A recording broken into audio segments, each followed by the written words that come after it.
Takshashila YouTube channel வாயிலாக இப்பொழுது நீங்கள் பார்த்து கொண்டிருப்பது சிக்கல் சிங்காரவேலர் சன்னதி. இங்கே வேல் நெடுங்கண்ணி உடன் அமர் நவநீத ஈஸ்வர சுவாமி திருக்கோவில். இங்கே நடைபெறும் சூரசம்ஹார திருக்காட்சியை இப்பொழுது நீங்கள் தரிசித்து கொண்டிருக்கிறீர்கள். இந்த ஸ்தலத்தில்தான் திருச்செந்தூர் செந்தில் ஆண்டவர் வேல் வாங்குவதாக ஐதீகம். இங்கே வேல் வாங்கி சென்று திருச்செந்தூரில் சூரசம்ஹாரம் நடக்கும்.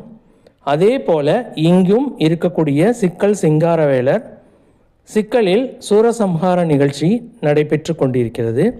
அதன் அருமையான காட்சியை இப்பொழுது தட்சசீலம் யூடியூப் சேனல் வாயிலாக நீங்கள் தரிசித்து கொண்டிருக்கிறீர்கள். ஓம் முருகா, ஓம் முருகா, ஓம் முருகா.